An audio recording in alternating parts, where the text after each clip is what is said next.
can only vote in case of a tie, and I think that has happened 2 times in 6 years, and I think the last meeting they let me vote decide whether I should keep the position or not. The board had to decide to vote finally whether to fire somebody or not. One of the few times they could vote. Look,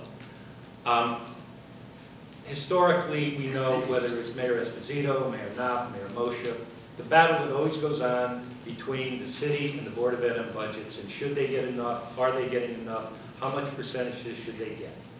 The mayor has a responsibility to balance the needs of all the taxpayers and all the residents, and also use the weight of his office to try and get as much money for them, and hope that the Board of Ed institutes policies working with a very competent superintendent, which I believe we do have. I think Dr. Marks is an excellent superintendent and has brought a new vigor and inspiration to this school system. And the test scores have gone up, 3 through 12. We made dramatic improvements. You know, I have not always agreed with the teachers' unions, but I've also said, when we come economically, we can have disagreements, but I've never doubted their abilities to teach our kids or their commitment to our young people. Never doubted that. Our administrators or our principals.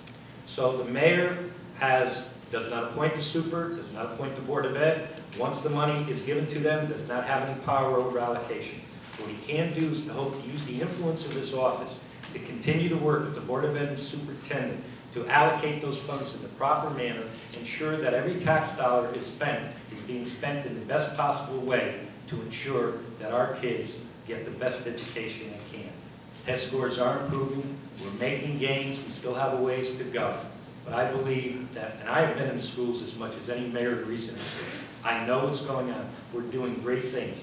I can just lend my weight and tell them I'll support them whenever I think they're correct. Thank you. Mr. Garfunkel? I'm sorry, can you repeat the question? Absolutely. What is the mayor's role and responsibility for helping all Norwalk schools meet state and national standards? Certainly. I do have to agree with the mayor that most of the responsibility is on the Board of Education and the superintendent. But the mayor does speak up at Board of Education meetings and should be making his voice known and have the best interests of the city in mind in steering how the Board of Education should be better for the city of Norwalk. Yes, our test scores have gone up. They can be better. Has the achievement gap closed? Not close enough. We need to continue to be making sure that our Board of Education, again, does have the proper resources, and we do have to hold them accountable as to how well they are working.